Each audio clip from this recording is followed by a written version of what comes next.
Did you change the password for the card, you useless old hag? My own son's words cut through the silence of my living room like a sharp knife. I can still feel the tremor in my wrinkled hands as I held the phone that night. For a moment, I stood paralyzed, looking at the family photos on the shelf. Memories of times that seemed to belong to another life. It was the voice of the boy I once cradled in my arms, now transformed into a furious growl on the other end of the line. I want to pay for dinner here. Tell me the password before I do something to you. My name is Emily Carter.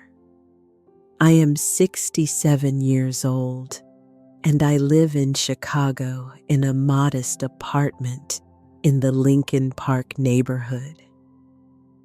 The same apartment where I raised my 2 children, where I spent 40 years with my husband until he passed away, and where I now live alone with my plants and my books. I was a librarian for my entire professional life at the public library.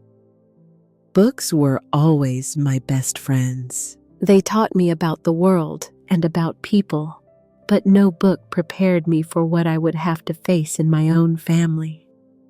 That call, it happened on a Thursday in winter. The Chicago wind felt even sharper that night. While the city was covered in a light fog, I was wrapped in a blanket I had knitted myself watching a cooking show. My gray hair was tied in a loose bun, and I wore my reading glasses hanging on the amethyst chain that I rarely took off, a gift from my late husband.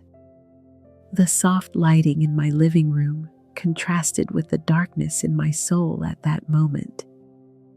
Do you know that feeling that something inside you is broken? That was exactly what I felt when I heard Michael calling me a useless old hag. It was not the first time he spoke to me like that, but that night something changed. Maybe it was the even more aggressive tone. Maybe the accumulated exhaustion of years of small abuses that grew silently like weeds in a neglected garden. Michael was at the Golden Steer, a fancy steakhouse in the Gold Coast district. He had taken his wife Linda and her mother Susan to an expensive dinner. It was not unusual.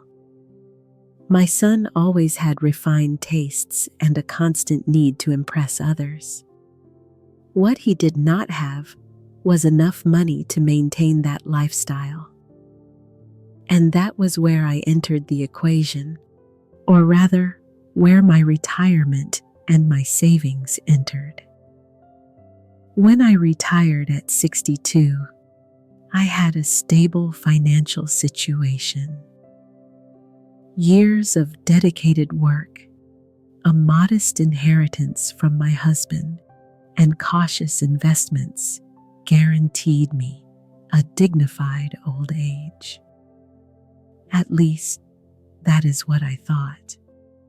But little by little, like water slowly seeping through the cracks of a house, Michael was taking control of my finances. At first, they were small loans. "Mom, I am going through a tough time. I will pay you back later." Then suggestions that I was no longer in a condition to manage my money. "Did you confuse the bills twice already? Let me take care of this." Power of attorney documents were signed. Additional credit cards were made.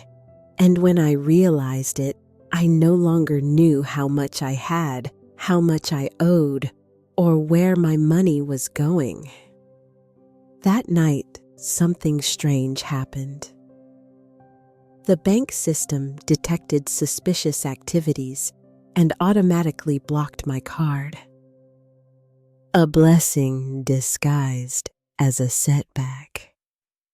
Michael could not pay the bill at the expensive restaurant, and the mask of the concerned son fell completely when he called me. As I held the phone and listened to his threats, I looked at the small picture frame on the coffee table. It was a photo of him as a child with that smile missing baby teeth holding a fish we had caught together. How did we get to this point? At what moment did that boy with bright eyes transform into this man who threatened me over the phone? Memories flashed like a movie through my mind. His birth, my firstborn, how I had cried with joy holding him for the first time. The first steps, the first words, the games in the park near home, the report cards proudly hung on the fridge. And then the first signs that something was not right. The small lies, the growing demands, the constant irritation when he did not get what he wanted. My friend Margaret had warned me several times. Emily, that boy is exploiting you. But I always defended my son. He is just going through a rough patch. I would say how hard it is for a mother to admit she raised someone capable of hurting her. It is like a confession of failure, a wound that never closes completely. But that night, with those cruel words ringing in my ears, something woke up inside me. A strength I did not even know still existed. A clarity that cut through the fog of denial I had created myself. It was as if an inner voice whispered, "Enough. This far and no further." With a calmness that surprised me, I answered, "I am not going to tell you the password, Michael." On the other side of the line, the momentary silence was followed by an even greater explosion of rage threats, insults, emotional blackmail. The complete repertoire of a cornered abuser. And then I did something I had never done before. I hung up the phone in the middle of his speech. My hands were shaking, but my decision was made. As I placed the phone back on the base, I noticed that the call recording app that Margaret had helped me install days before was still running. Just as a precaution. She had said that little icon blinking on the phone screen would be the first step of my liberation, although I did not know it yet. I remembered Sarah, then my daughter, who lived in Seattle, so different from her brother. Always worried, always kind, but distant geographically and emotionally from what was happening here. Years of Michael's manipulation kept her away, convinced that I was becoming senile, that I exaggerated that I needed the care only her brother could offer. How I wished I could hug her in that moment and tell her that everything was okay, that I had finally woken up. The clock in the living room marked 9:47 p.m. when I finished that call. A banal moment for most people, but for me, it represented a dividing line in my life. The before and after the submission and the resistance, the fear and the courage. I got up slowly, feeling the weight of age in my knees that were no longer so strong, and walked to the window. The city out there continued its night, indifferent to the small drama unfolding in apartment 402 of the Lincoln Park building. Cars passed, lights blinked. People returned home, not knowing that in that exact moment, a 67-year-old woman decided she would no longer be a victim. What I would do next would change the dynamic of my family forever, and perhaps inspire other people in the same situation. Because if there is one thing I learned in all those years as a librarian, it is that stories have power. And my story was just beginning to be rewritten. People always ask me where I got the strength to confront my own son.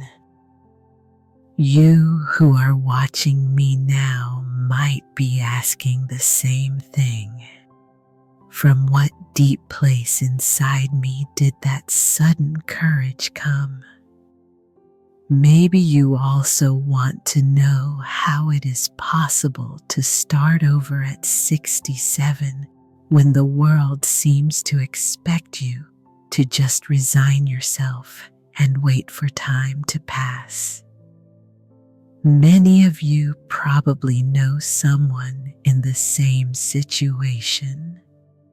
A grandfather, an aunt, an older neighbor who suffers in silence, who has their resources drained by relatives, who faces daily humiliations disguised as care. Or maybe you yourself are living something similar and found this channel by chance, looking for a light, a path, an example that it is possible to say no.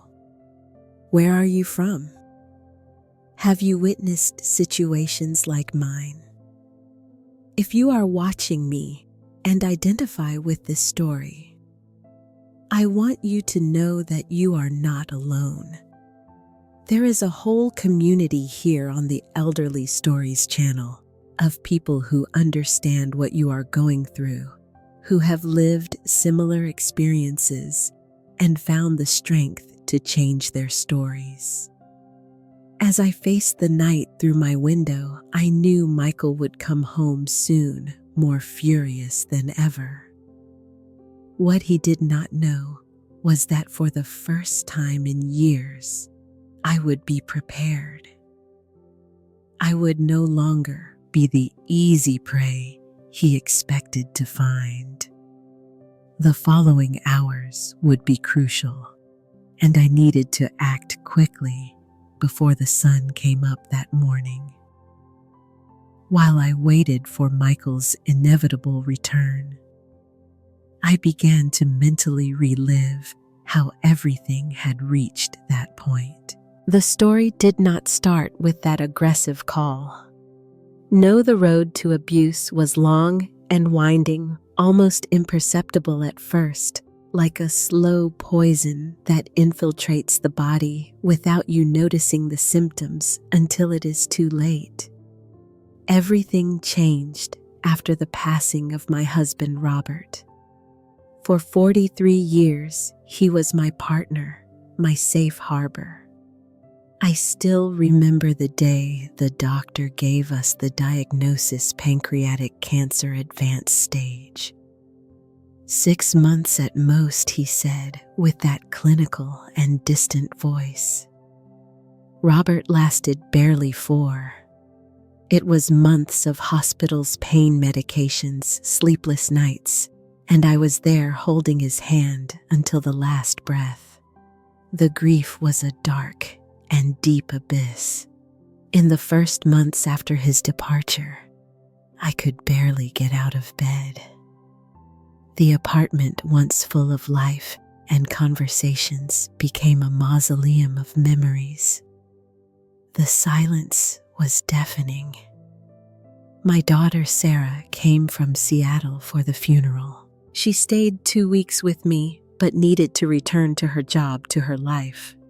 The geographic distance was always an obstacle between us, despite the love that united us. It was in that vulnerable period that Michael began to appear more frequently. At first, I confess it was a relief. My son, who had always been so busy, so distant, now came to visit me almost daily. He brought groceries, checked my medications, asked about my medical appointments. I was so fragile that I interpreted everything as a genuine approach, an awakening of dormant filial feelings. "Mom, you are not eating well," he would say, looking at the empty fridge. "I am going to start doing your grocery shopping." And so it began. Small gestures, apparently innocent, that in retrospect were the first steps of a calculated plan. On a rainy Sunday afternoon, about 6 months after Robert passed away, Michael appeared with Linda, his wife. It was rare for her to come, always so busy with her architecture firm. They brought a cake from the bakery I liked and sat with me in the living room. It was when Michael mentioned the issue of finances for the first time. "Mom, I was thinking, you are alone now in these banking issues. Bills, investments, they are complicated. Dad always took care of that, right? I think you should let me help." It was true that Robert was always more organized with finances, but it was not as if I were incapable. I was a head librarian for 2 decades, managed budgets, supervised teams. Still, in that moment of fragility, the offer seemed sensible. After all, he was my son, blood of my blood. What harm could there be? "Let's do this," he continued with that smile that reminded me so much of when he was a boy. "I will help you organize everything, but you keep control. It is just to give you a hand in this difficult phase." Linda, sitting next to him, nodded with a smile that did not reach her eyes. "Mrs. Carter, it will be better this way." "You do not need to worry about all this bureaucracy now." A week later, Michael showed up with some papers. "They are just some basic powers of attorney, so I can resolve things at the bank for you without you needing to leave the house." I signed without reading properly. My mistake. A mistake I would pay dearly for in the coming years. It was all so gradual. First, Michael suggested consolidating my accounts into a single bank, the same one where he had an account. To make management easier, he explained. Then he proposed that I cancel some credit cards. "Many cards are a security risk, Mom." Next, he began to bring bank statements already organized for me to see. "It is all under control. Do not worry." When I noticed that I was no longer receiving mail from the bank, I questioned him. "I changed the delivery address to my house," Michael explained. "The mail was piling up here, and you would not even know. It is safer this way." With every small change, there was a reasonable explanation and apparently logical justification. And I, wanting to believe in my son's concern, kept seeding ground, 1 inch at a time, until one day I found myself completely surrounded with no way out.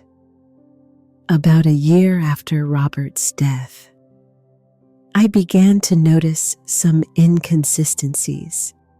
My retirement money seemed to run out faster and faster. When I questioned Michael, he always had a prepared answer. "Mom, do not. You remember, we paid for the air conditioning repair last week. Oh, you asked to buy that new medication yourself, the one insurance does not cover." And so slowly the gaslighting began. That cruel psychological manipulation where they make you doubt your own sanity, your own memory. "You are forgetting things, Mom. It is normal at your age." That phrase became recurrent, a sharp sword Michael used to cut down any questioning of mine. It was around that time that I got to know Susan Miller, Linda's mother, more deeply. She began to frequent my house along with the couple. At first, I thought it was just company, maybe an attempt to console my widowhood. Later, I understood her true role. Susan was a retired psychologist, and she used her knowledge not to help, but to manipulate. "Emily, that mental confusion you are feeling is typical of prolonged grief," she would say with that soft professional voice. "You need to trust Michael more. He only wants what is best for you." When I turned 65, things got significantly worse. Michael showed up with a lawyer, a man with a cold gaze who barely spoke to me. They brought more papers for me to sign. "It is just an update of the powers of attorney, Mom. Nothing important." This time, I tried to read, but Michael got impatient. "Mom, the lawyer has other appointments. We cannot spend all afternoon on this." I signed, pressured and confused. I would only discover months later that among those documents was an authorization for the sale of a small plot of land that Robert and I had bought as an investment for our old age. When I questioned about the money from the sale, Michael reacted with indignation. "But Mom, we talked about this. You agreed that we needed the money to renovate the bathroom here to install safety bars." "The bathroom was never renovated. The safety bars were never installed. And the money, well, the money disappeared like smoke." It was around that time I began to perceive a pattern. Whenever I questioned something related to finances, I received a joint visit. Michael, Linda, and Susan. It was as if they had a silent pact. Michael would talk, Linda would confirm everything with nods, and Susan would give the psychological verdict. "Emily, this confusion of yours is worrying. Maybe we should schedule an appointment with a neurologist." The veiled threat was clear. "Keep questioning, and we are going to suggest that you are senile. We are going to question your mental capacity. And who would believe you against the three of us?" Slowly, I became isolated. Old friends called, invited me to lunches, movies, but Michael always had an excuse. "Mom, you are not well enough to go out today, right? Or I already scheduled a doctor for you at that time." Little by little, the invitations decreased. The calls became spaced out until I found myself alone, trapped in an invisible cage. My only connection with the outside world became Margaret Sullivan, my friend of decades. She lived in the same building 3 floors up and began to notice my gradual isolation. One afternoon, when Michael had left quickly to resolve a problem at the bank, she knocked on my door. Emily, what is happening to you? I have not seen you at the book club meeting for months. Her sharp eyes examined me from top to bottom. She realized I had lost weight, that my clothes were looser, that my hair, always so well kept, had gone months without a cut. It was the first time I cried since Robert's death. The tears came like a summer storm. Sudden, intense, purifying. I told Margaret everything. The documents, the bills, the manipulations, the money disappearing, the accusations of mental confusion. She listened in silence, holding my wrinkled hands in hers, equally marked by time. Emily, what you are describing has a name. Financial abuse against the elderly, and from what I see, there is also psychological abuse involved. Margaret, always so direct, did not soften the truth. And the worst part is that it comes from your own son. Hearing those words was like receiving a slap in the face. Part of me wanted to deny it, to defend Michael, to find excuses for his behavior. After all, what mother wants to admit she raised a monster? What mother wants to accept that the baby she breastfed, the boy she taught to ride a bike, was now systematically exploiting her? What can I do? I asked, feeling defeated. The feeling of helplessness was crushing. Margaret, with her experience as a retired nurse, had seen similar cases throughout her career. First, we need to document everything. Every conversation, every bank statement you can get, every document he made you sign. And second, you need to regain control of your communications. That was how, hiding from Michael, I got a basic prepaid cell phone, which I kept hidden inside the cover of a thick book in the library War and Peace by Tolstoy, a book I was certain my son would never pick up to read. Margaret also helped me install a call recording app on the apartment's landline, the very one that would capture the fateful restaurant call. Months later, the sensation of doing something, of acting instead of just reacting, brought a new spirit to my life. I began to pay more attention, to document every conversation in a small notebook I kept hidden inside my pillowcase. Every suspicious withdrawal from the account, every derogatory comment, every lie I managed to detect, everything went into that notebook, my little ark of evidence.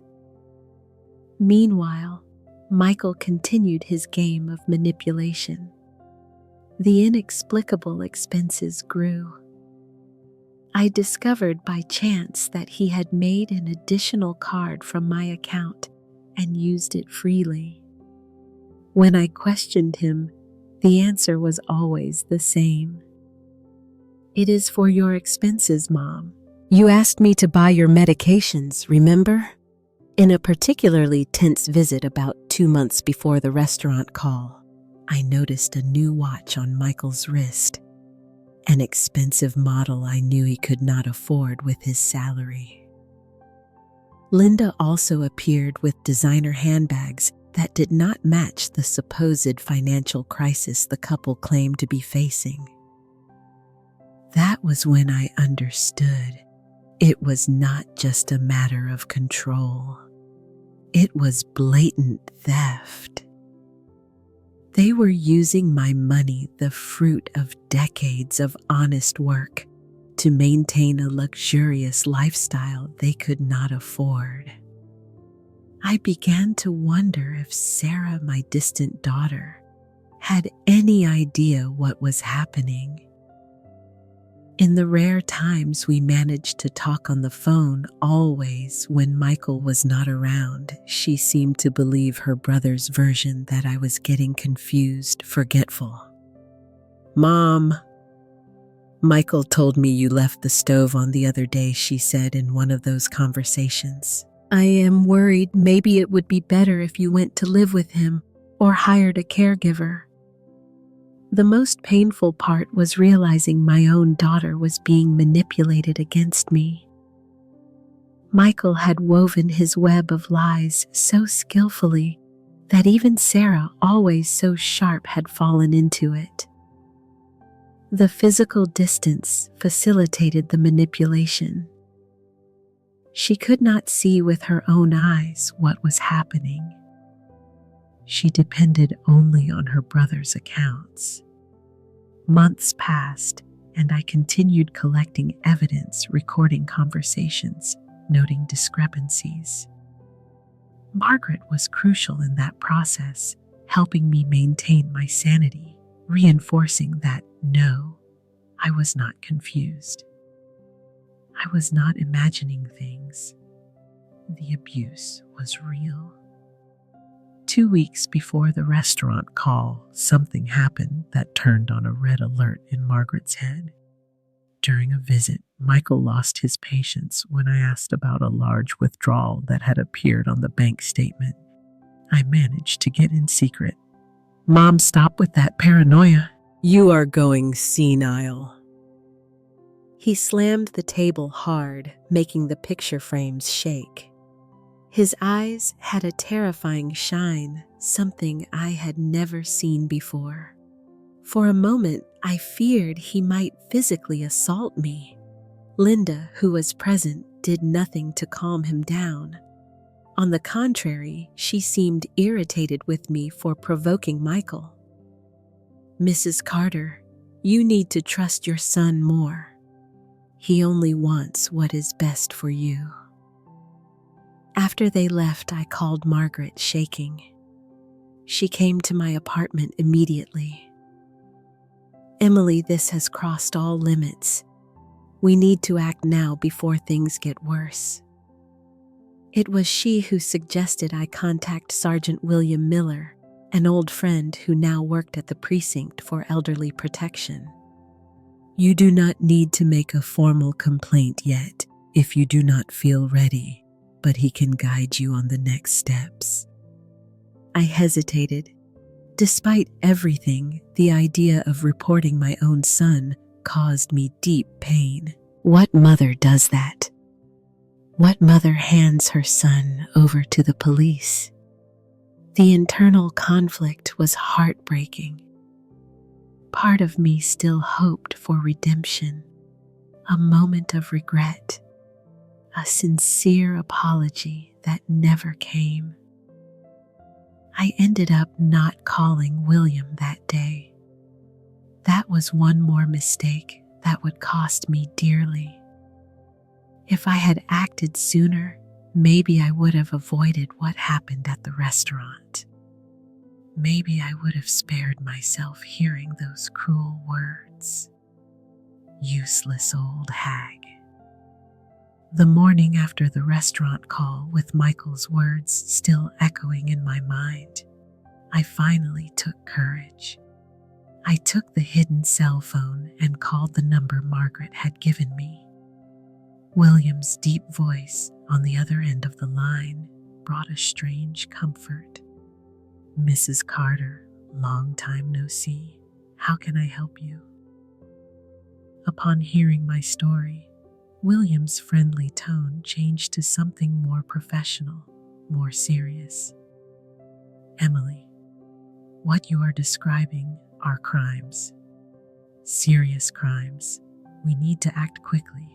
And so, on that cold morning in Chicago, I began to weave the net that would capture my own son. A net made of painful truths, carefully collected evidence, and above all, the determination of a woman who at 67 decided she would no longer be a victim. When I hung up the phone, I looked again at the photo of Michael as a child on the shelf. The smiling boy with the fish in his hands seemed like a stranger, now someone I no longer recognized in the man he had become. The grief for this lost son, not to death, but to greed and cruelty, was a new kind of pain I would have to learn to carry. The clock showed 8:30 in the morning. William would come to my apartment at 10 p.m. Along with Mr. Edward Davis, the lawyer specializing in elderly rights he had recommended. We had few hours to prepare everything before Michael appeared. Furious for not being able to pay the restaurant bill the night before, while I waited, I organized all the documents I had secretly collected in the last months. The notes in the hidden notebook, the bank statements showing unauthorized withdrawals, the recordings of conversations where Michael manipulated and insulted me. Each piece of evidence was a nail in the coffin of the relationship we once had. The plan starting to form in my mind was not about revenge. It was about justice, about reclaiming my life, my dignity, and my right to age in peace. And if for that I needed to confront my own son, then so be it.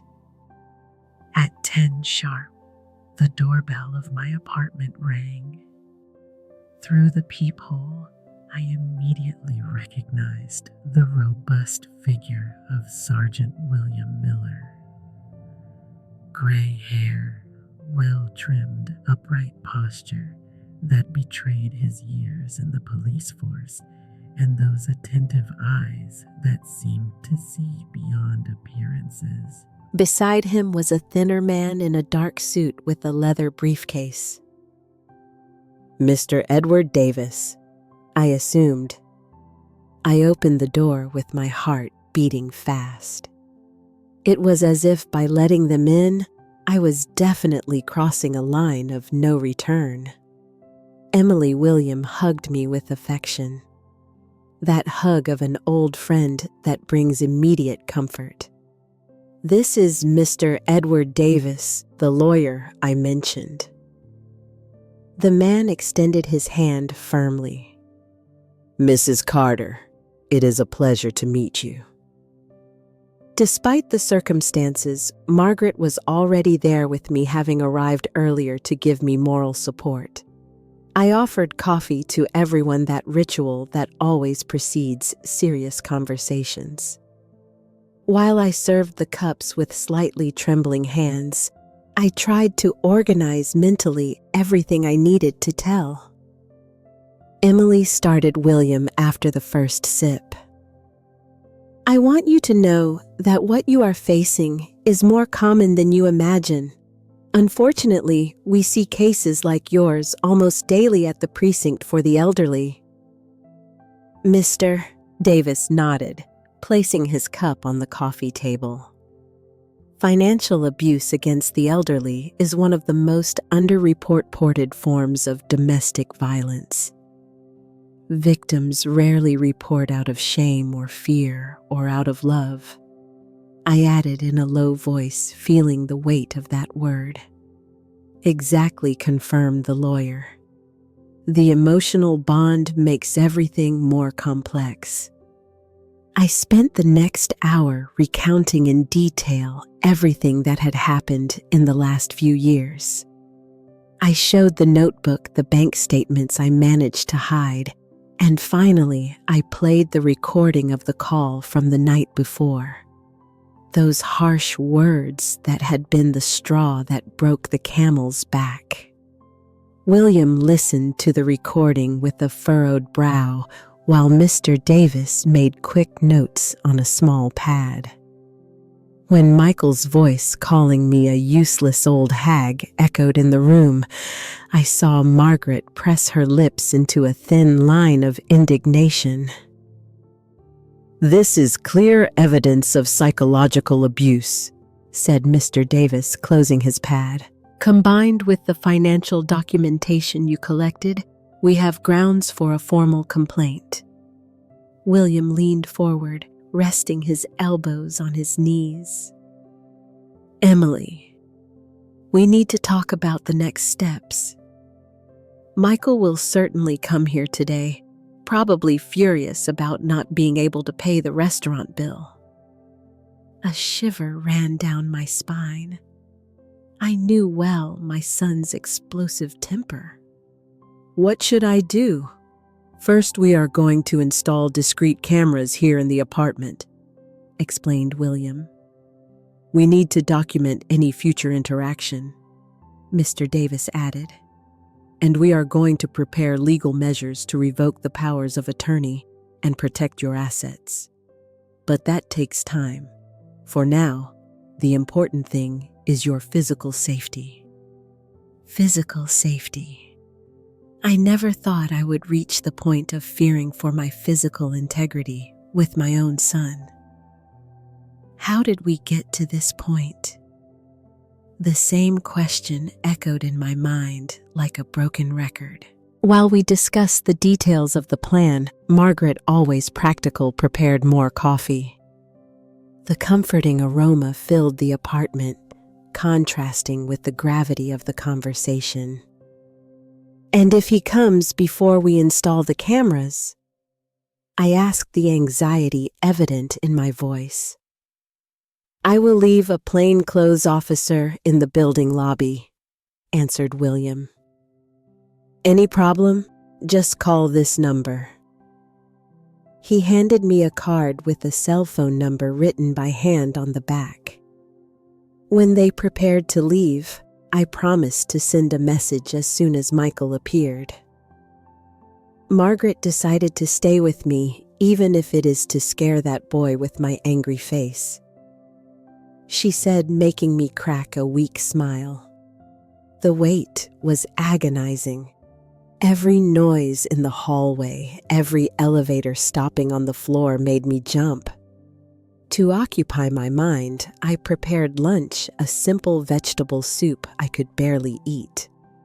Margaret insisted I eat with that affectionate authority of a retired nurse. It was only at 3 o'clock in the afternoon that my cell phone rang. It was Michael.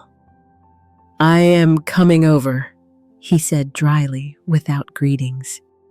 "We need to talk about last night. I will be waiting." I answered with a calm I did not feel. As soon as I hung up, I sent a message to William as we had agreed. In 15 minutes, a technician arrived discreetly to install miniaturized cameras in strategic points of the living room. Small, almost imperceptible, those electronic eyes would be my silent witnesses. Margaret squeezed my hand. "Do you want me to stay here when he arrives?" I thought for a moment. Maybe it would be better to face him alone. If Margaret were present, Michael might restrain himself. He would not show his true face. "No, my friend. It is better if you go, but stay in your apartment, please." At 4 o'clock sharp, the doorbell rang. I breathed deep 3 times like Margaret had taught me to control anxiety.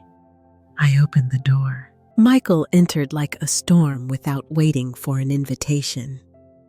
He was wearing the same clothes from the night before, a sign that he probably had not gone home. His eyes were bloodshot, beard unshaven, the smell of alcohol emanating from him. What kind of stunt was that last night? He shot, throwing his keys on the sideboard with unnecessary force.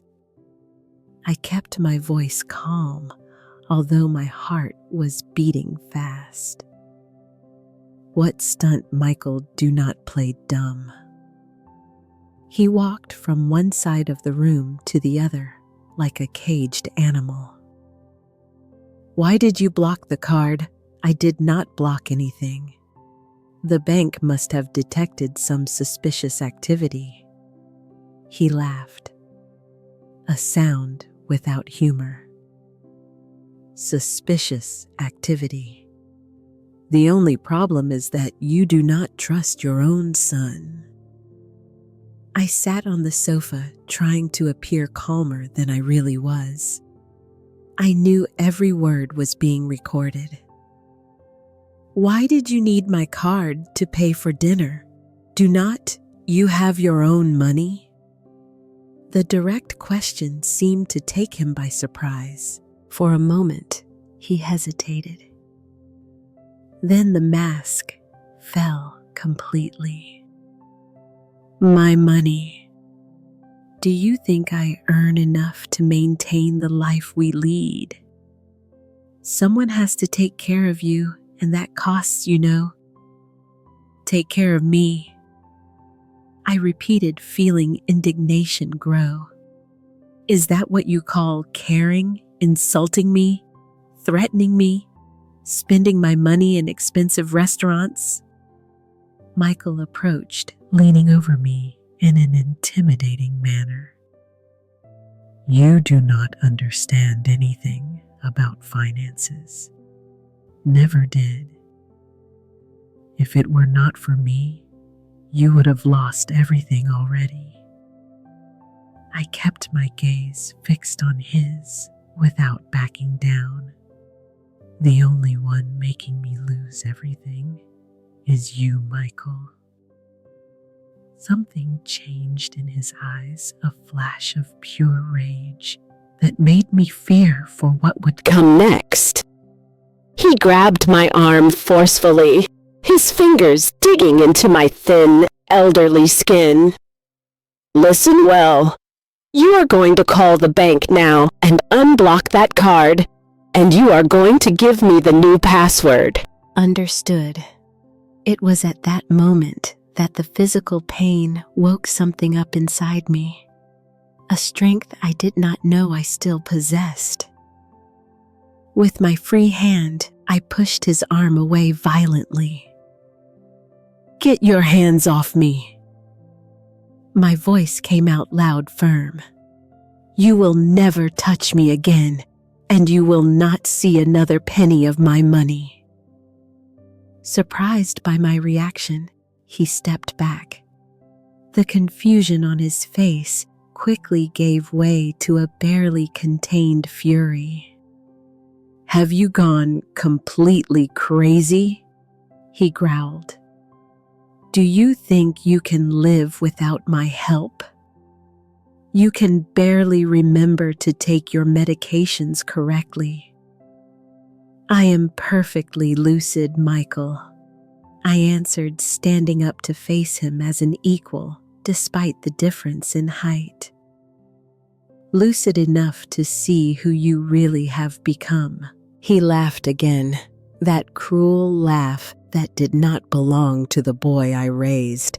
And who is going to believe you, the confused old woman or the dedicated son who sacrifices his time to care for his senile mother? We have proof, I said simply. Those 3 words caused a visible effect. Michael froze, his face a mask of surprise. Proof? What are you talking about? About the unauthorized bank transfers, the withdrawals, the powers of attorney. You made me sign under false pretenses. I paused, allowing every word to penetrate about the call last night that was recorded. The color drained from his face. For a moment, I saw the scared boy of old caught in some mischief. You are bluffing, he murmured, but without conviction. Call the National Bank and ask why the card was blocked. I challenged. They will inform you it was because they detected suspicious activity, high-value purchases in jewelry stores and luxury shops in the last weeks. Purchases I never authorized. Michael ran his hand through his hair, a nervous gesture I knew well. The facade was beginning to crumble. It was just a misunderstanding. He tried changing tactics. I was going to replace it all, I swear. How did you replace the money from the land you sold? I asked, arching an eyebrow. Or the money from the savings my father left for my retirement. He began to pace the room again, agitated. You do not understand. We are going through hard times. Linda's architecture firm is not doing well. We have bills to pay, and the solution is to rob your own mother. The word rob seemed to hit him like a slap. His expression hardened again. It is not theft. If the money stays in the family, you are not going to live forever. And who is going to inherit everything, me and Sarah? I am just speeding up the process. The cruelty of that declaration hit me full on. To him, I was already just an obstacle between him and my money. An inconvenience that fortunately had an expiration date. Get out of my house, I said, voice trembling not from fear, but from indignation. Now he gave a laugh of scorn. You cannot kick me out. Who is going to take care of you? I can take care of myself. I always could, and if I need help, I have real friends. I walked to the door and opened it. Get out before I call the police. Michael approached slowly, his face inches from mine. This is not going to stay like this, he whispered. You are going to regret this. I maintained a firm posture, even though my heart beat out of rhythm. The only thing I regret is not seeing who you really are sooner. When the door closed behind him, my legs finally gave way. I slid to the floor, back against the door, my whole body shaking. Tears I had held back during the entire confrontation finally came. Not of sadness, but of relief, of liberation. After a few minutes, I managed to compose myself enough to take my cell phone and send a message to William. He just left. I am okay. The answer came almost instantly. We saw everything. We are coming over. In 20 minutes, my apartment was full again. William, Mr. Davis, Margaret, who came down running as soon as she knew, and a young woman introduced to me as Laura Walsh, a social worker from the Senior Reference Center. You were very brave, ma'am, said Laura, holding my hands. Many people in your situation never managed to take this step. Mr. Davis was already on the phone talking about precautionary measures, blocking accounts, and revoking powers of attorney. William was reviewing the camera recordings, his face grave. He threatened her, clearly commented the police officer, showing a specific clip on the tablet, and there was physical aggression when he held her arm. We have enough for a police report and possibly a restraining order. The words restraining order hit me hard. I never imagined I would need legal protection against my own son. What happens now? I asked, voice firmer than I expected. Mr. Davis hung up the phone and sat next to me. We are going to act quickly on several fronts. First, an extrajudicial notification for Michael informing him that all powers of attorney are revoked. Second, a request for a restraining order to prevent him from approaching you or this apartment. Third, a complete audit of your accounts to document all unauthorized transfers, William added. And we are going to formalize the complaint for financial abuse, threats, and assault. The recording of yesterday's call and today's video are solid evidence, Laura, the social worker added in a gentle tone. We are also going to offer psychological counseling, Mrs. Carter. Situations like this leave deep marks.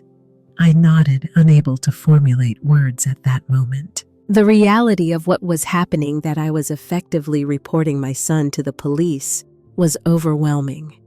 And Sarah, I asked, finally, my daughter needs to know. Margaret, who had remained silent until then, squeezed my shoulder. I already called her. She is taking the next flight from Seattle. I thanked my friend mentally, who thought of everything. Sarah needed to hear from me personally what had happened. Years of Michael's manipulation had certainly distorted her perception of my situation. The following hours passed in a blur of phone calls, documents to sign, and decisions to make. When everyone finally left with the promise to return in the morning, I found myself alone in the silence of the apartment. The same apartment where I raised my children, where I lived with my husband, now seemed different. A battlefield of a war I did not choose to fight. I went to the shelf and took the picture frame with the photo of Michael as a child. That innocent smile, those bright eyes. Where had that boy gotten lost? At what moment did ambition and greed replace love? Was there something I could have done differently? The phone rang, interrupting my thoughts with my heart racing. I answered. Mom. Sarah's voice was choked up. She had clearly been crying. Is it true, everything Margaret told me? I sat slowly in Robert's favorite armchair, feeling the weight of the years and the decisions. Yes, daughter, it is true. I heard a sob on the other end of the line. I am so sorry, Mom, so deeply. He convinced me that your memory was failing, that you needed constant supervision. It was not your fault, I answered, feeling the tears return. He manipulated us all. I am at the airport now, said the voice firmer. I arrive in 3 hours. We are going to face this together, Mom. I promise. When I hung up, I felt a strange mixture of pain and hope. The pain of a family shattered by greed, but the hope of rebuilding something new, something true with my daughter. That night, I slept a surprisingly deep sleep. The sleep of someone who has finally lifted a crushing weight from their shoulders. Waking up the next morning, the first thing I noticed was the absence of that constant anxiety that had become my companion. In recent years, the sun came through the slats of the blinds, projecting golden stripes on the bedroom floor. I stayed watching the dust particles dancing in the light for a few moments, feeling a strange peace. The battle was just beginning. I knew it. There would be lawsuits, emotional confrontations, deep wounds to heal. But for the first time in a long while, I felt I was in control of my own life. I got up and went to the window. I opened the blind and let the Chicago sun flood the room. Outside, the city already pulsed with its usual energy, hurried people cars, the tireless rhythm of urban life.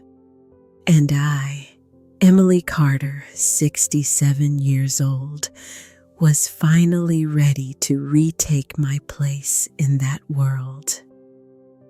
Not as a victim, not as a useless old hag, but as a woman who found strength to say enough.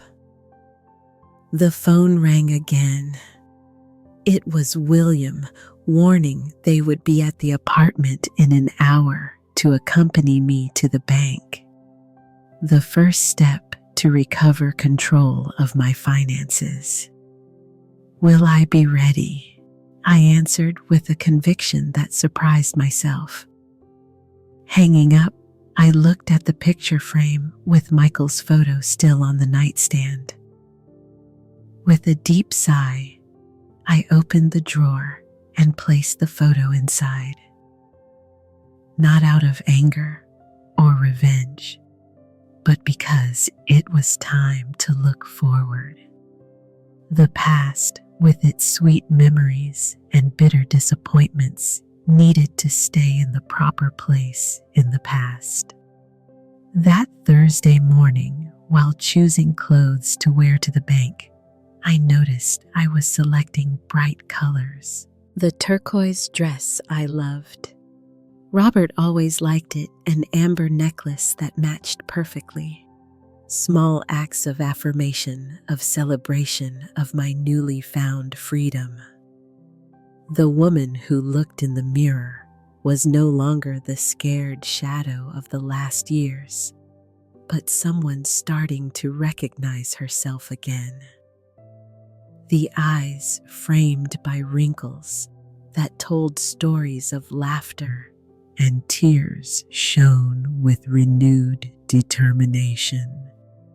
You can do this, Emily, I told my reflection. You were always stronger than you thought. And it was true. The strength was there all along, dormant, waiting for the right moment to wake up. It was necessary to hear those cruel words on the phone, old and useless, for something in me to finally react, refusing to accept that unjust label. While I applied lipstick, a daily gesture I had abandoned recently, I smiled to myself. The battle would be long, but I was ready to fight it, not just for me, but for all the Emilys who felt cornered and without a way out. Because if I, at 67, could find courage to start over, anyone could. The apartment doorbell rang exactly at 8 in the morning. Opening the door, I found William and Mr. Davis, both with determined expressions that matched perfectly with mine. Beside them was Laura, the social worker, holding a folder full of documents. "Good morning, Mrs. Carter." Laura greeted me with a gentle smile. Ready for the big day? I adjusted the amber necklace and nodded firmly, more than ready. Our first stop would be the National Bank at the branch in the Water Tower Place. As we headed there in William's official car, I watched the city pass by the window, the historic buildings of downtown, the trees bravely resisting urban development, the people walking hurriedly on the sidewalks. Chicago always had that air of discreet efficiency, a city that works without fanfare. The manager was already notified about our visit, informed Mr. Davis, looking through some documents and also about the situation. He is ready to attend us immediately. We arrived at the mall shortly after opening. The movement was still small, with employees opening store doors and the smell of fresh coffee dominating the environment. The bank branch was on the second floor, an elegant installation of glass and metal. We were received by Charles Miller, the manager, a middle-aged man with thin-rimmed glasses and a worried expression. He led us immediately to his private office. "Mrs. Carter," he started, clearly uncomfortable. "I want to express my sincere concern for what happened. I must admit that flaws in our protocols allowed the situation to reach this point." Mr. Davis intervened with a professional tone. "Exactly why we are here today, Mr. Miller. To correct those flaws and ensure Mrs. Carter's rights are fully restored." In the following 2 hours, we kennelled all banking powers of attorney, blocked additional cards, requested new ones with exclusive passwords, and most importantly, started a detailed audit of all transactions of the last 3 years. The manager, visibly worried about possible legal implications for the bank, was extremely cooperative. "Mrs. Carter," he handed me a preliminary report. "We've identified suspicious transfers totaling approximately $60,000 in this period. We're going to continue investigating, but we can already start the dispute process." Sitting there looking at those figures, I felt a mixture of shock and validation. I had not imagined anything. I was not confused or senile as Michael had tried to convince me. It was all real. The systematic theft, the calculated exploitation, the betrayal. "How long will it take to recover that money?" I asked, voice firmer than I expected. Charles hesitated, exchanging glances with Mr. Davis. "Well, there are legal procedures, formal disputes possible, judicial intervention. It will depend on how Michael reacts," explained Mr. Davis. "If he collaborates voluntarily and acknowledges the misappropriation, the process can be faster. Otherwise, we will be prepared for more assertive legal actions."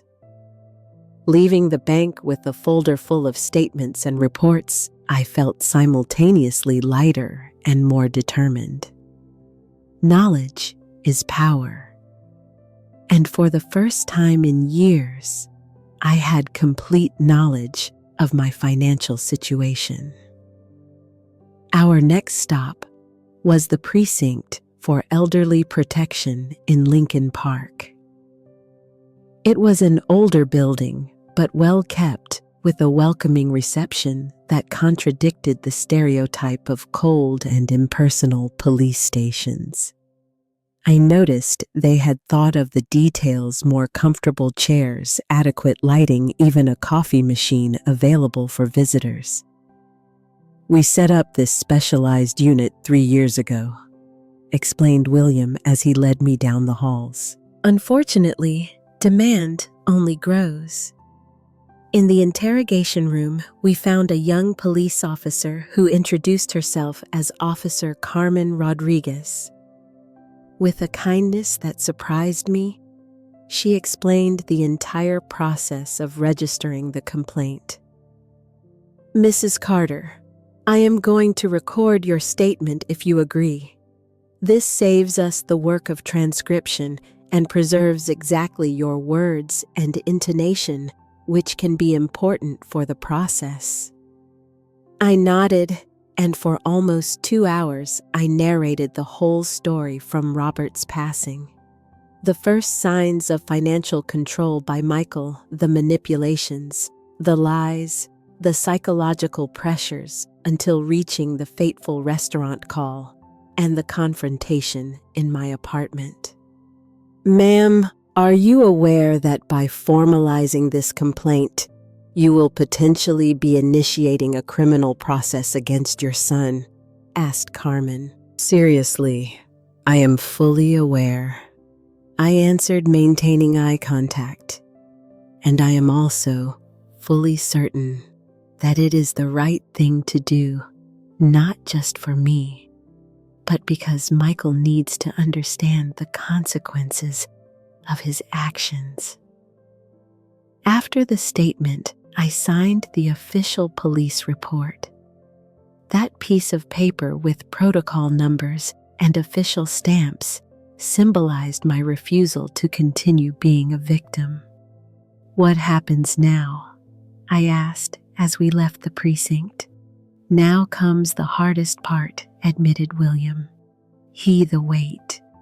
The judicial system is not as agile as we would like, but we already requested emergency measures like the restraining order, which should be out in 48 hours, and regarding Michael, he will be—" I hesitated, unable to complete the phrase. "Arrested." William completed gently. "Not immediately. He will be summoned to give a statement first. The process will follow according to the evidence and the prosecutor's evaluation." Returning to my apartment, we found Margaret waiting at the door, face illuminated with anxiety. "And how did it go?" While I recounted the events of the morning, I noticed my friend was not really listening, her eyes fixed on the stairs. "What is it, Margaret? Sarah arrived," she said with a half smile. "She is upstairs in my apartment. I thought it would be better if you met here in your territory." My heart raced. I had not seen my daughter in person for almost a year. Our relationship, once so close, had deteriorated under the constant influence of Michael's manipulations. The last phone conversations had been tense, with her clearly believing her brother's version about my supposed cognitive decline. "I'm going to call her," said Margaret, already heading to the elevator. Mr. Davis and Laura understood the signal to withdraw. "We will be in touch today," Mrs. Carter assured the lawyer. "Rest a little. It has been an intense morning." William squeezed my shoulder gently. "Do you want me to stay? I can wait in the car just in case." I shook my head, grateful for the offer. "It will not be necessary. Sarah is different from her brother always was." When everyone left, I sat on the sofa, suddenly conscious of the exhaustion invading me. The adrenaline of the last 24 hours began to diminish, giving way to a deep exhaustion, not just physical, but emotional. The doorbell rang. I breathed deep before opening the door. Sarah was there, the same green eyes as her father, brown hair now with some silver strands. At 39, my daughter already carried the marks of time and worries. For a moment, we just stood looking at each other, an abyss of unsaid words between us. Then, without warning, she moved forward and hugged me tight. "Ma." Her voice broke on the simple word. "Forgive me." I took her inside, both crying now. We sat on the sofa, still holding hands like we did when she was a child and needed comfort after a nightmare. "There is nothing to forgive, daughter," I said finally. "You were far away. You depended on the information you received, and Michael was always very convincing." Sarah wiped her tears makeup, leaving smudges on her cheeks. "But I should have realized. I should have questioned more, come to check personally.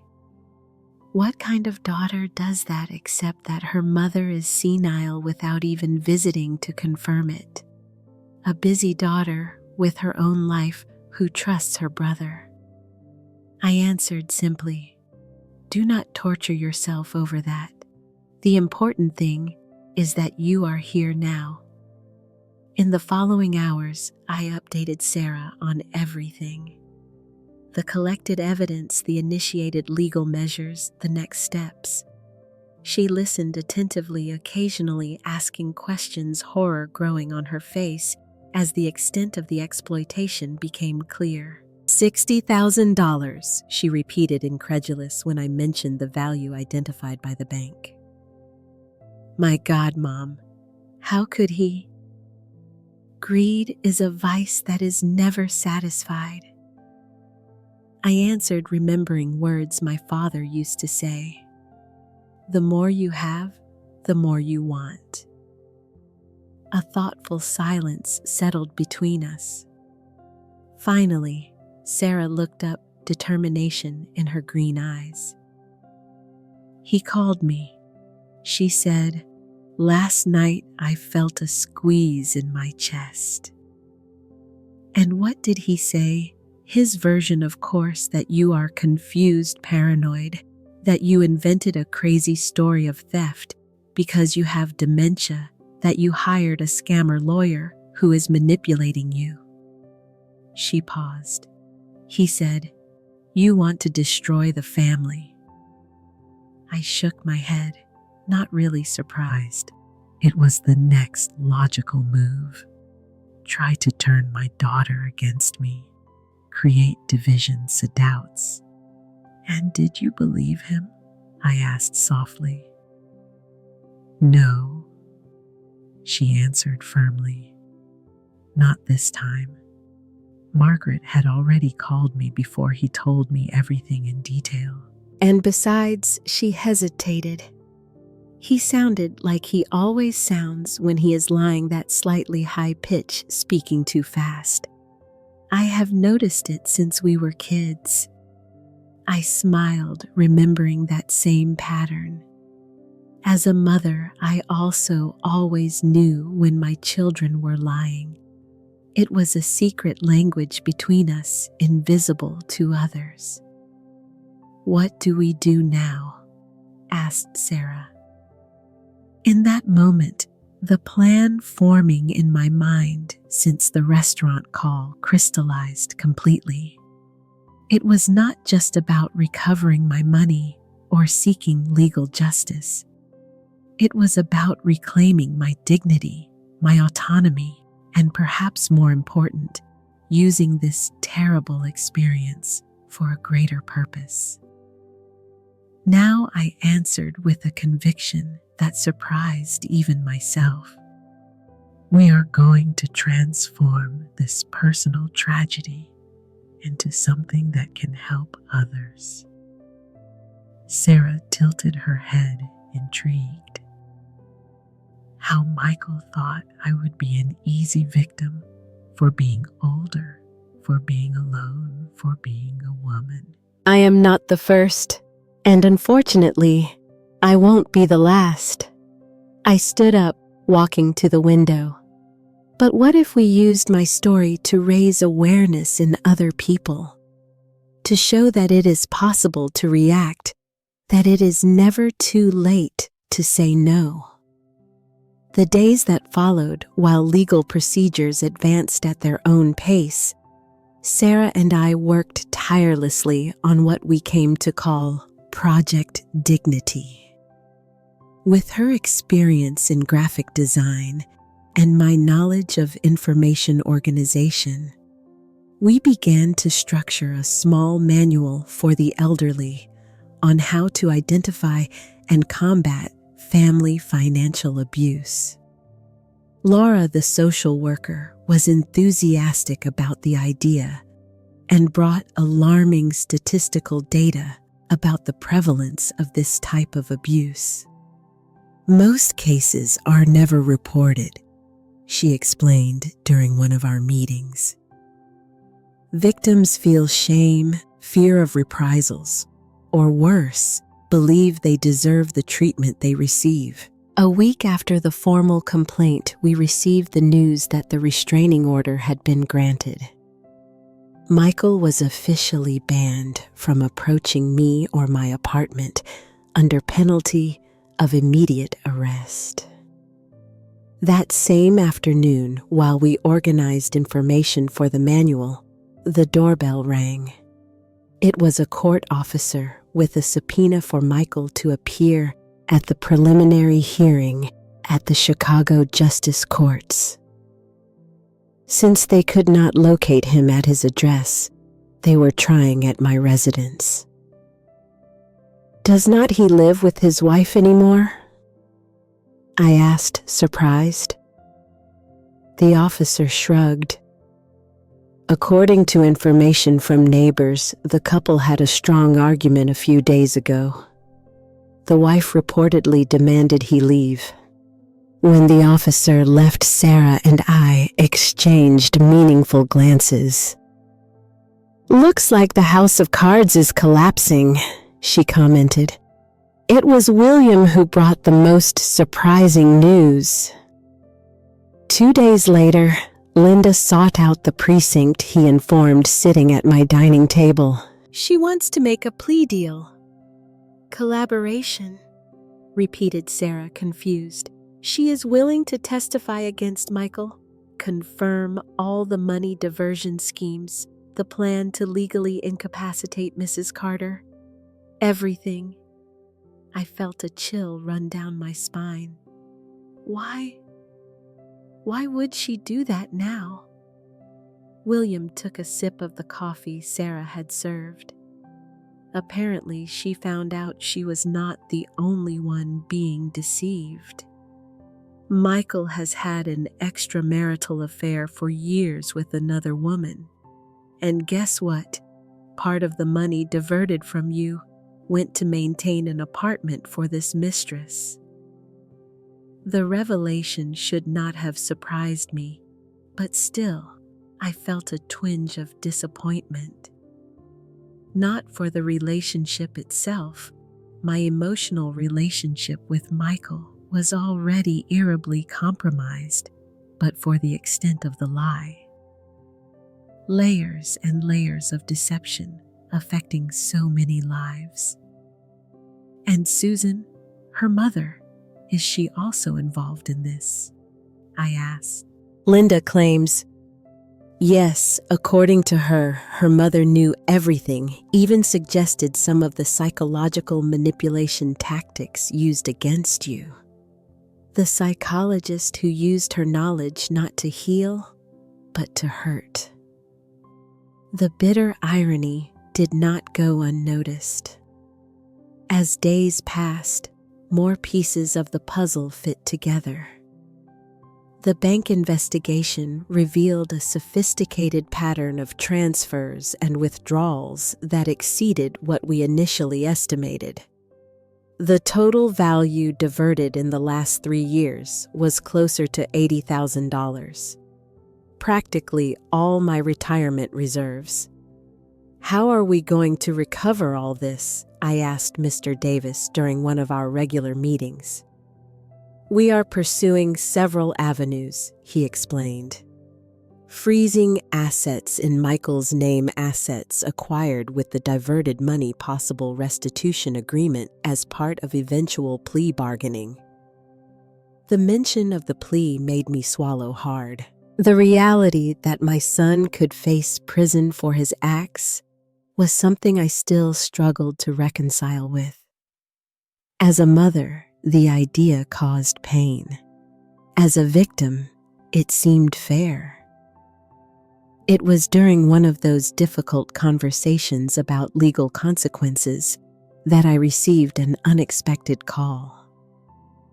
It was Mark Thompson, the manager of the Golden Steer Steakhouse. Mrs. Carter, he started hesitantly. Sorry to bother you. Your number was provided by the police. They were here collecting footage from the security cameras from the night of the incident with your son. Yes, Mark. How can I help you? Actually, it is the opposite. I want to help you. He paused. I witnessed the whole scene that night. I saw your son on the phone. I heard the yelling.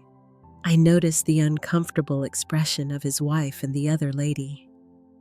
When the police came, I provided not only the footage, but also my testimony about his aggressive behavior. I remained silent, processing his words. An outside witness, impartial, confirming Michael's abusive behavior in public. Thank you, Mark, I managed to say finally. That means a lot. It is the least I can do. My grandmother went through a similar situation. No one believed her until it was too late. His voice carried the weight of a painful family history.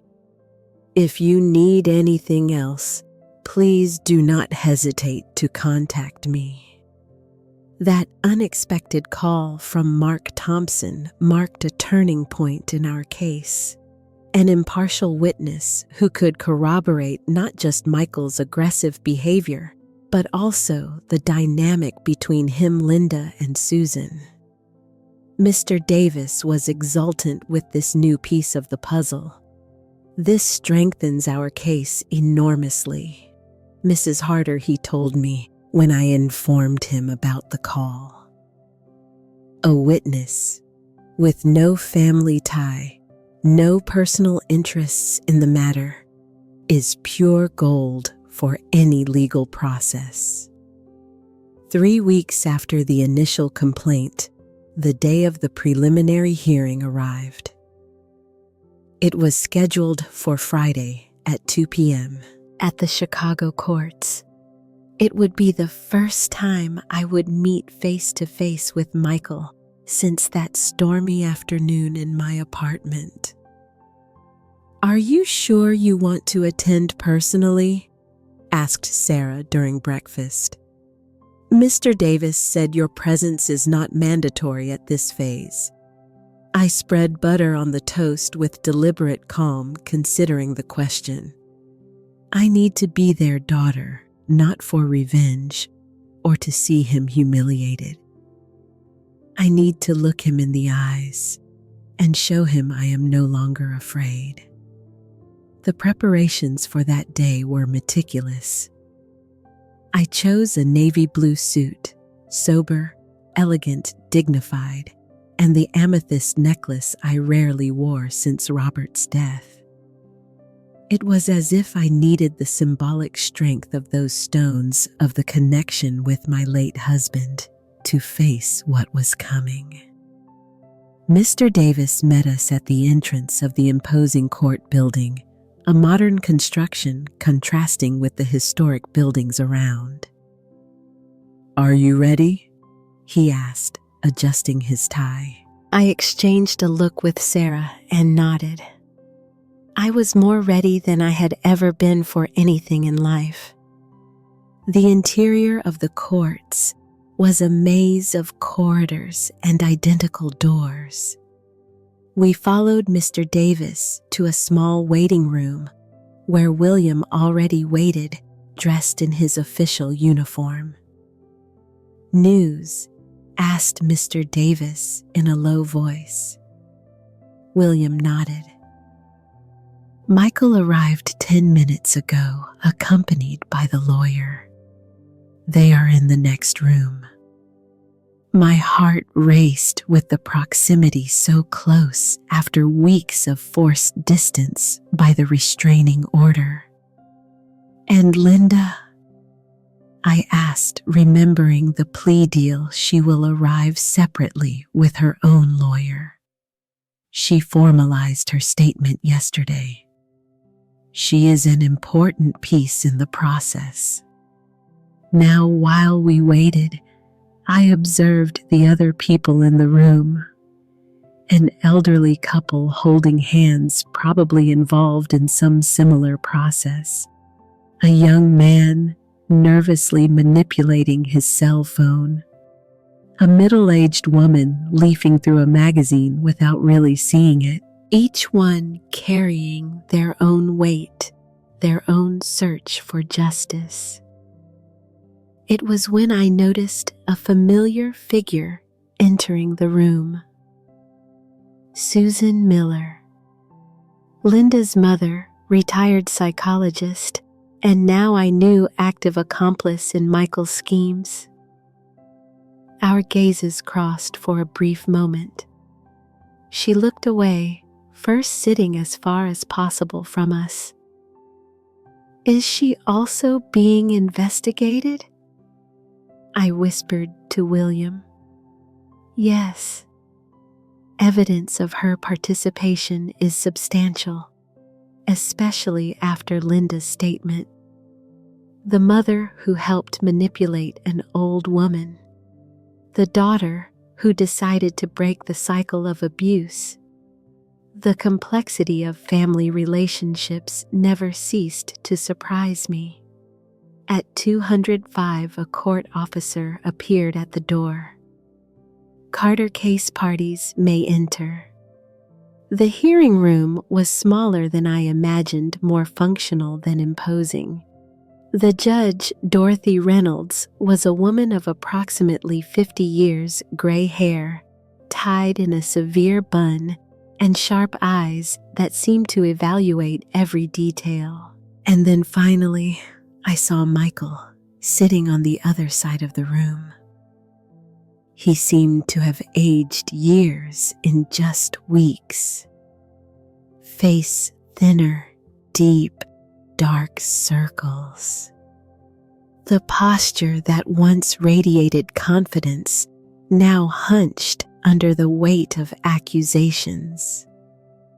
Beside him, a middle-aged lawyer with a grave expression. Our eyes met, and for an instant, I saw something in his eyes I did not expect. Shame, not regret, not remorse. Just the shame of someone who was caught red-handed. It was enough to confirm what I already knew. He regretted being discovered, not what he had done.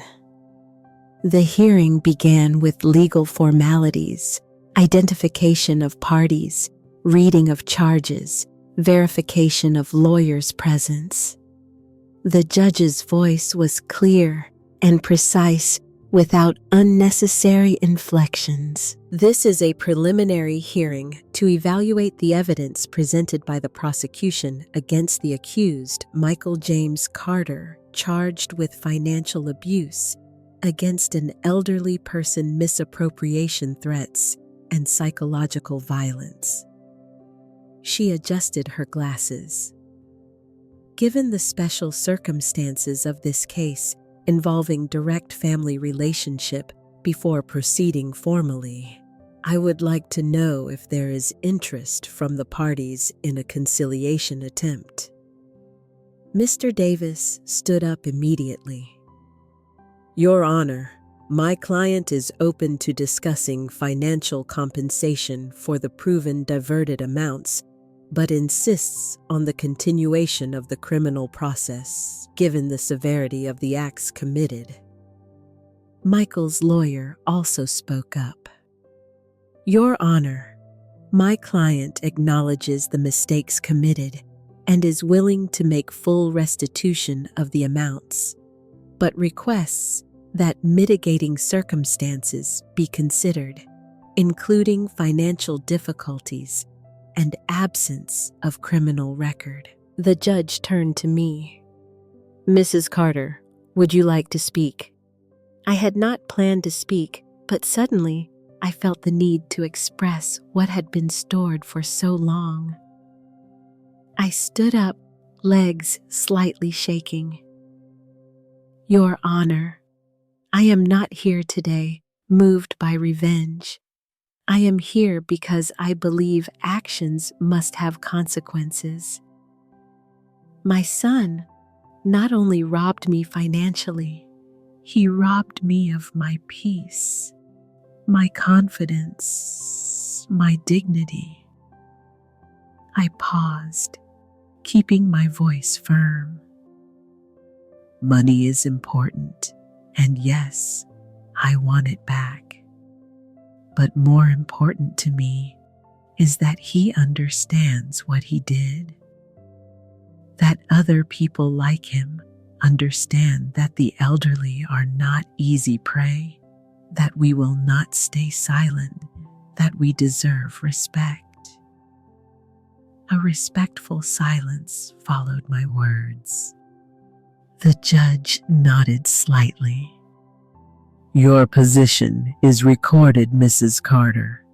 Let us proceed. The next 2 hours were intense with presentation of evidence witness statements, including Linda prosecution and defense questions. With every new revelation, every detail exposed of Michael's calculated strategy, I felt a mixture of pain and validation. I had not imagined anything I had not exaggerated. The systematic exploitation was now documented, recorded, impossible to deny. The most surreal moment was when Linda described with a trembling voice how Michael had planned to commit me to an institution against my will using fraudulent medical reports. He had to contact a doctor who would agree to certify that Mrs. Carter suffered from moderate dementia. Even without examining her properly, she related. The plan was to use that certificate to obtain full legal guardianship. The judge frowned, visibly disturbed. And did you agree with that plan? Mrs. Carter? Linda looked down. At that moment, yes. He convinced me it was for her own good, that she was no longer in a condition to live alone. A pause loaded with remorse. Today, I know I was complicit in something terrible, and I am here to try to repair at least part of the damage caused. When the hearing finally came to an end, the judge announced she would make her decision on the continuation of the process within 72 hours. Given the solidity of the evidence presented and the gravity of the accusations, I determined the maintenance of the restraining order in force and establish as an additional condition that the accused deposit judicially within 30 days the full amount identified in the expertise as having been misappropriated.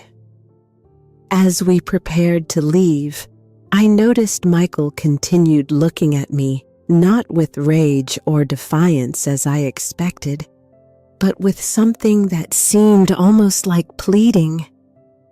He wants to talk to you, murmured Mr. Davis, noticing too. It is your decision if you want to allow it, but I would not recommend it without the presence of lawyers. I hesitated. Part of me wanted to avoid any contact, preserve the emotional distance I had managed to establish.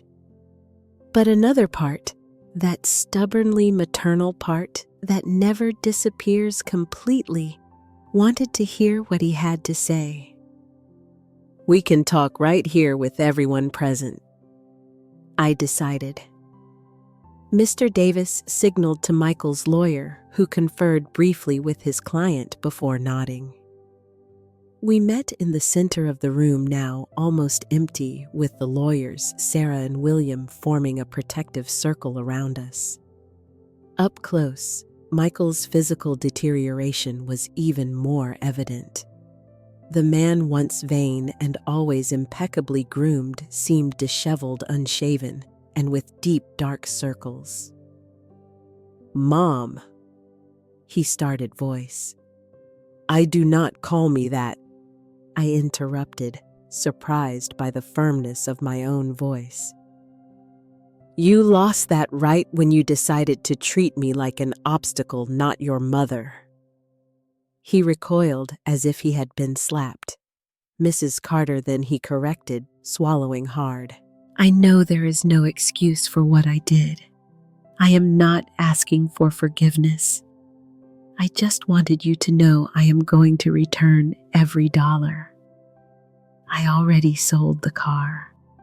I am selling the apartment. It is not about the money I cut in again. It never was. It is about trust. It is about respect. It is about dignity. I paused, organizing my thoughts. You called me a Useless old hag. That is how you saw me. As a useless burden, good only for the money you could extract from me. Michael looked away, unable to face the direct question. His silence was answer enough. I thought I had taught you better values.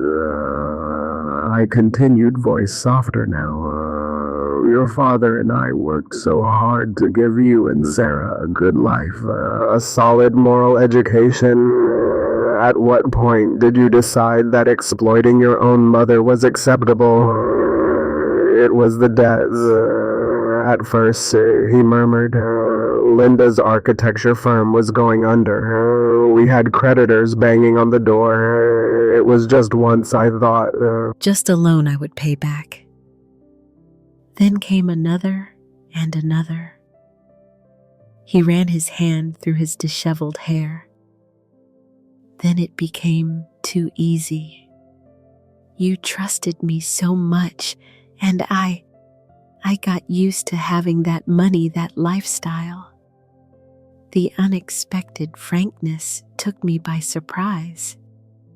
There was no justification in his eyes, just a naked and raw confession of the progression of abuse. Do you have any idea of the damage you caused? Not just financial, but emotional. You made me doubt my own sanity, Michael. You isolated me from my friends. You made me feel I was a burden that did not deserve respect. My voice failed slightly. That is something no money can repair. He nodded slowly, eyes now wet. I know, and I will have to live with that for the rest of my life. A heavy pause. Linda left me. We are getting divorced. I lost my job when the news of the lawsuit spread. I lost everything. I did not feel the satisfaction he perhaps expected with that revelation, just a deep sadness for the waste of trust, of love, of a family that could have been different. You made your choices, Michael. Now you will have to live with the consequences. I looked at Sarah, who watched the scene with a tense expression. Maybe one day, far in the future, we can find some kind of peace.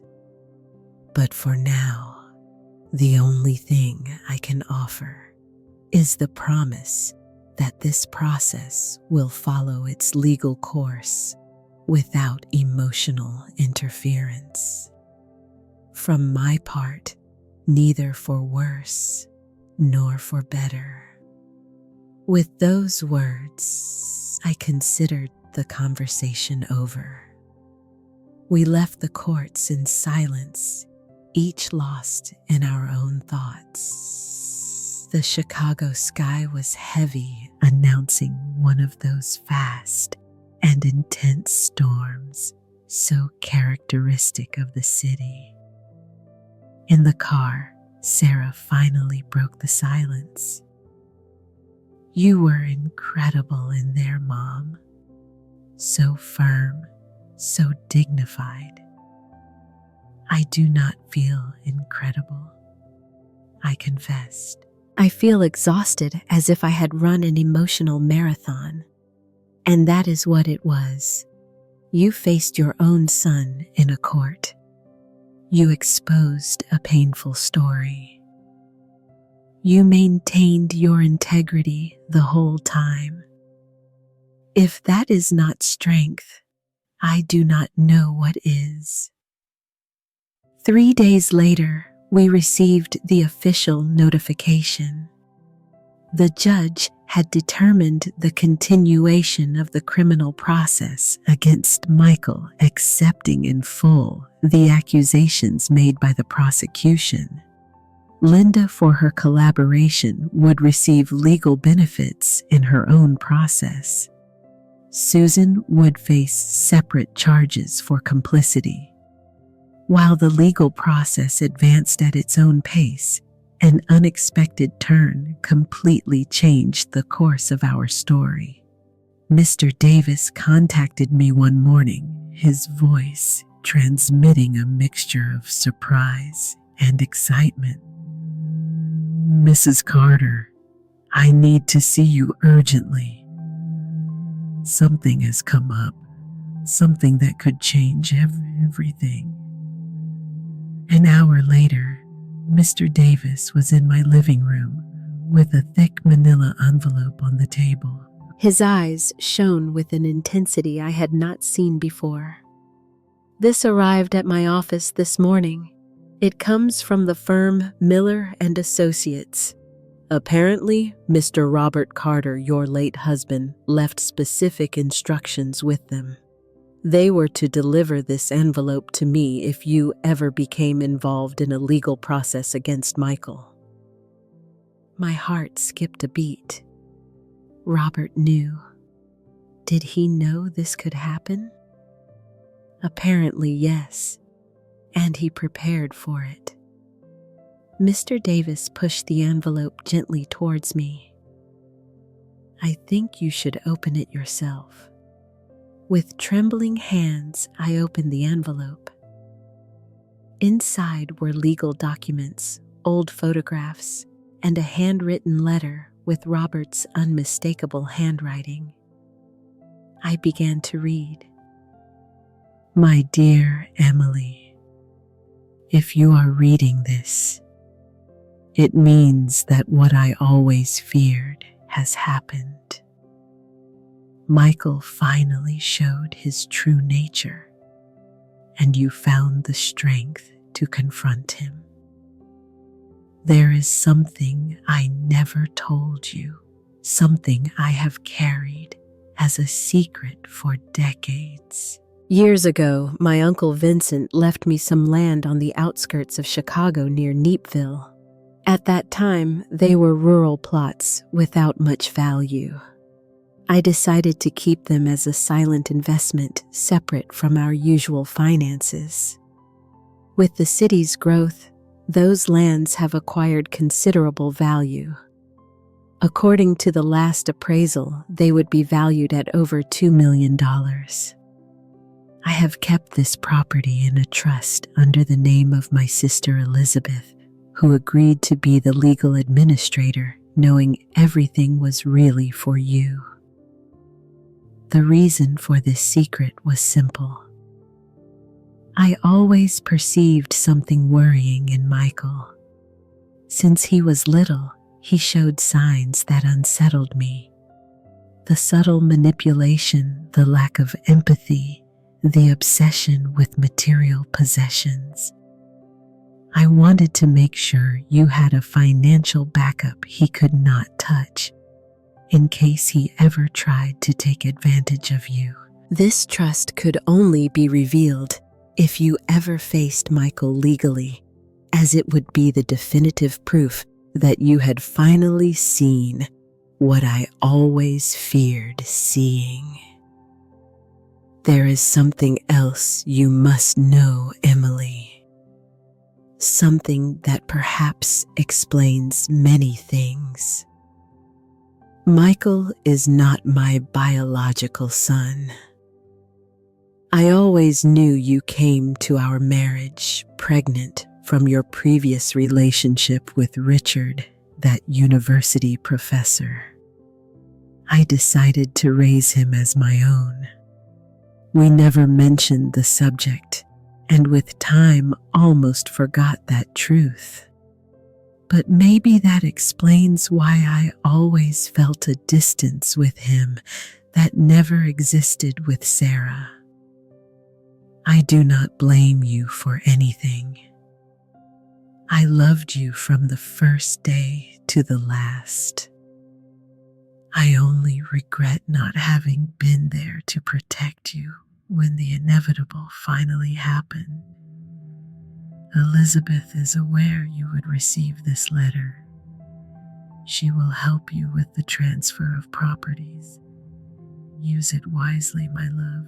Rebuild your life, and if possible, use part of that money to help others in similar situations. You always had a generous heart. With eternal love, Robert. Tears ran down my cheeks when I finished reading. Sarah, who had remained silent beside me, was also crying. Mr. Davis gave us a moment to process all that. The attached documents are all legal and in order, he said finally.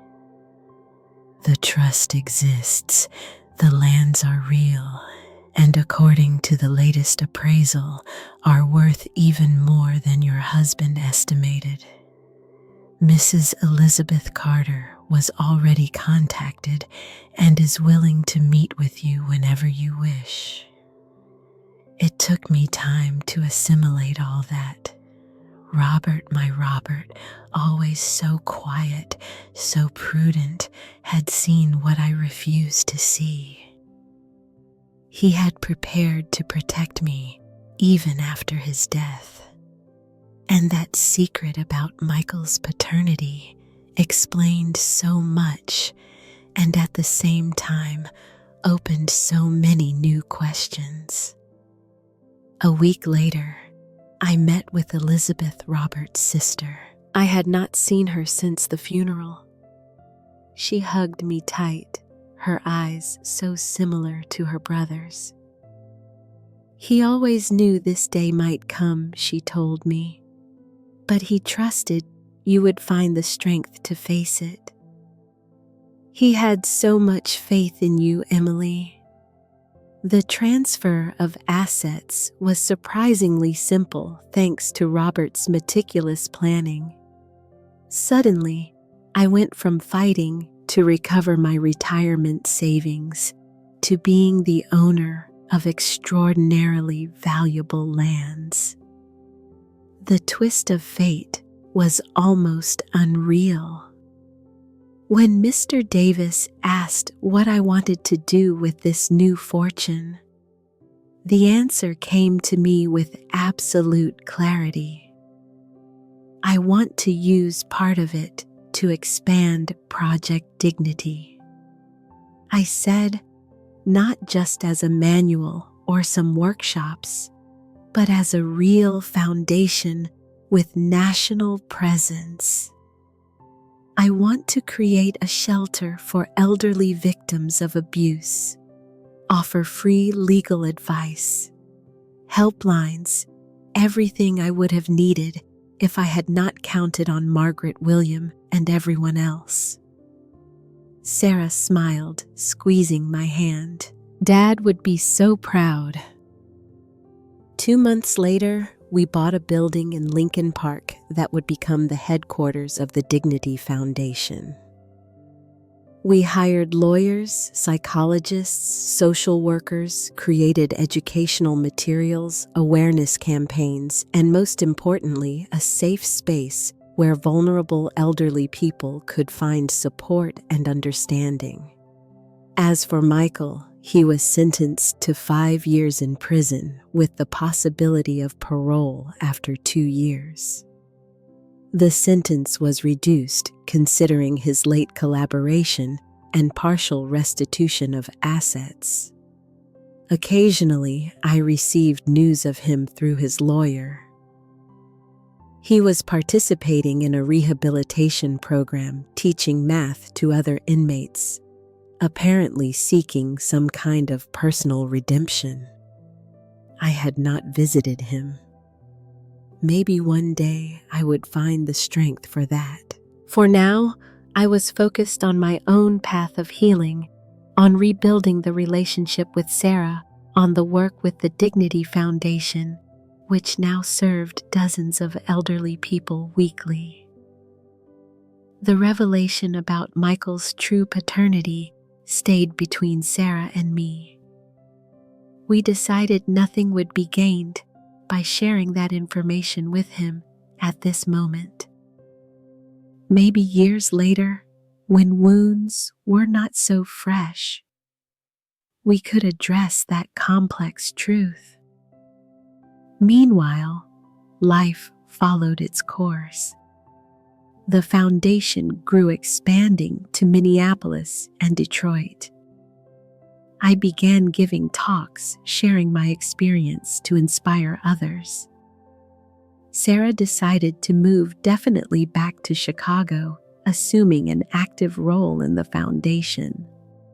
One afternoon, while we organized an event for the foundation's anniversary, We received an unexpected visit.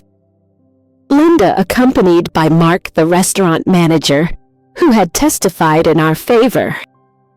"I hoped I could talk to you," Mrs. Carter said, Linda visibly nervous. I have been working as a volunteer with the elderly, trying to repair some of the damage I helped cause. When I learned of the work you are doing here, I thought maybe I could contribute in some way. I looked at her closely. She seemed sincere, genuinely repentant, and after all, she had also been, in a way, a victim of Michael's manipulations. There is always room for those who want to be part of the solution. I answered, extending my hand, especially for those who understand the problem from the inside. Thus, our small, improvised family grew, not based on blood ties, but on shared values and the determination to transform painful experiences into something positive. In those moments, sometimes I thought of Robert and how even from beyond, he had found a way to protect me, to give me the means for this transformation. His foresight, his silent but vigilant love, had been the foundation on which I now built my new life. At 68, when many thought my productive life was over, I discovered a new purpose, a new passion, a new way of existing in the world.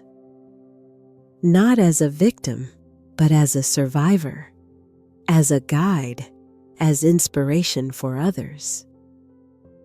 The useless old hag Michael had tried to reduce me to being had become an unstoppable force of social change. And it all started with a simple decision. That winter night, to say no to abuse, hang up that phone, and begin to claim my dignity one step at a time. Today, 3 years after that call that changed everything, I understand how a single decision can completely transform the course of our lives. When I decided not to accept Michael's abuses anymore, I did not imagine the extraordinary journey awaiting me. From a 67-year-old lady, intimidated and manipulated, I transformed into a voice for so many other elderly people facing similar situations. My story began, like so many others, with the vulnerability that emerged after losing my life partner. Robert had been my safe harbor for more than 4 decades, and his departure left a void that my son decided to fill, not with genuine love and care, but with control and exploitation. Little by little, Michael assumed dominion over my finances, my freedom, and even my self-perception. He made me doubt my own mind, isolated me from my friends, absorbed not only my retirement, but also my dignity.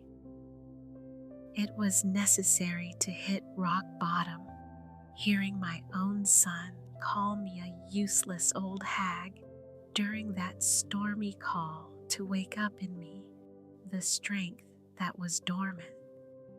With the invaluable help of people like Margaret, William, Mr. Davis, and Laura, I began to document the abuses, collect evidence, trace a plan to regain control of my life. The confrontation in my apartment was just the beginning. When Michael realized I would not yield anymore, that I would not accept his manipulations, the mask of the dedicated son fell completely. The rage I saw in his eyes that day confirmed I was making the right choice, however painful it might be. The legal process that followed was exhausting.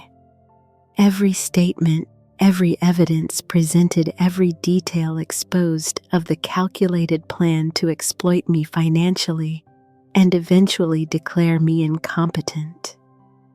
All that opened deep wounds, but it also brought validation. I had not imagined anything. I was not confused or paranoid as they tried to make me believe. The abuse was real, documented, undeniable. The conviction of Michael, Linda, and Susan brought a strange type of closure. Not joy or satisfaction, but the certainty that actions have consequences. The judicial system, so often criticized for its slowness, worked. Justice in its imperfect but necessary form prevailed. But my story did not end in court. Actually, it was there that a new chapter began. The discovery of Robert's secret will was like a hand extended from the past, offering me not only financial security, but also the confirmation that I was not alone in my perception of Michael. Robert had always seen what I refused to see and had prepared to protect me even after his departure. The revelation about Michael's true paternity opened painful questions, but also offered a context that helped understand part of our complex family dynamic. Sarah and I decided to keep that secret, at least for now. There are truths that need the right moment to be shared. The Dignity Foundation, born of my personal experience, has become a beacon for other elderly people suffering similar abuses. The manuals we created have already helped hundreds of families identify early signs of exploitation. The weekly workshops have become safe spaces where victims can share their stories, find support, and mainly practical strategies to protect themselves. Seeing the project grow, expand to other cities, inspire public policies that has brought a meaning to my experience I could never have foreseen. The useless old hag I was once called now leads an initiative that is literally saving lives, preserving assets, and restoring the dignity of so many other elderly people. My relationship with Sarah, which had deteriorated under Michael's manipulative influence, blossomed again. My daughter not only returned to Chicago to be closer, but also became an integral part of the project, using her design skills to make our messages more accessible and impactful. As for Michael, the road has been more complex. After 2 years serving a sentence, he began sending letters, first brief, almost formal, then gradually more reflective. I do not know if one day I will manage to forgive him completely, but I recognize the signs that he is at least trying to understand the gravity of what he did. Forgiveness, as I discovered, is not a point of arrival, but a continuous journey. Sometimes we advance, sometimes we retreat, and that is okay. At 70, today I feel stronger, more secure, and ironically, younger in spirit than when this journey began. I learned that age is not synonymous with fragility. That life experience can be our greatest strength when we face challenges. For you who accompanied me this far in this story, I want to say that every word shared had a purpose. To show that it is never too late to say no to abuse, that asking for help is not a sign of weakness, but of courage, and that our voice matters no matter how many wrinkles we have on our face. If this story has moved you in any way, I ask you to share it. Not necessarily my personal story, but the message it carries. Talk about financial abuse against the elderly. Be attentive to signs in your own family. Be that person who extends a hand when someone needs support. And if you like this account, please subscribe to the Elderly Stories channel. Every new subscriber represents one more conscious person, one more ally in the fight against elderly abuse. Leave your like. This helps our content reach more people who might be needing exactly this message right now. Your comments are particularly valuable to me. Do you know someone who has gone through a similar situation? What would you do in my place? Is there any aspect of my story that moved you? Especially, each comment not only enriches our community, but also gives me strength to continue sharing experiences that I know well are not easy to relive. If you can take a look at the other videos on the channel, there are so many important stories being told here. Some painful, others inspiring, all deeply human and true. They are accounts that give voice to a generation that is often silenced or ignored. I need to also mention something important. Creating quality content like this demands time, dedication, and resources. If our mission resonates with you, consider supporting the channel through the thanks button.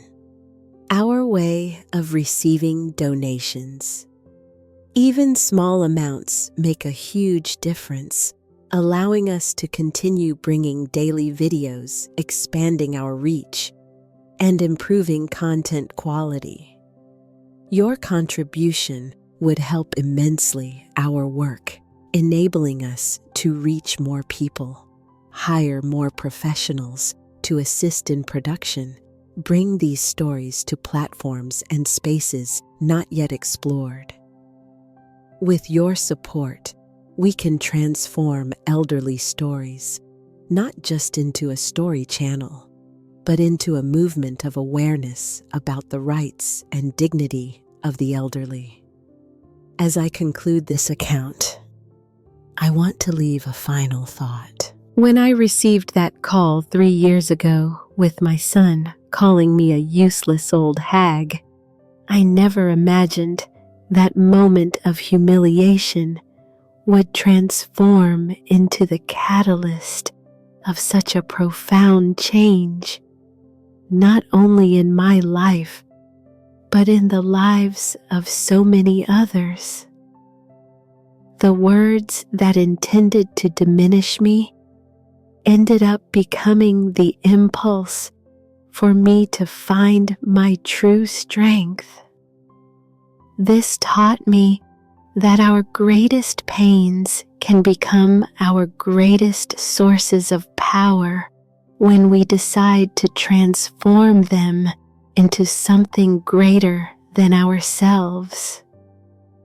If you are going through a difficult situation, now know that your story does not end in this painful chapter. You have the power to rewrite it, to find meaning even in the most traumatic experiences. Thank you for dedicating your time to listen to my story. I hope with all my heart it has planted a seed of hope, of courage, of possibility, that you know it is never too late to claim your dignity, to say enough, to start over. And remember, subscribe to the Elderly Stories channel. Leave your share with whoever needs to hear these words. Comment your own experience, and if possible, support our work through the thanks button. Together, we can build a world where the elderly are treated with the respect and dignity they deserve. Until the next story.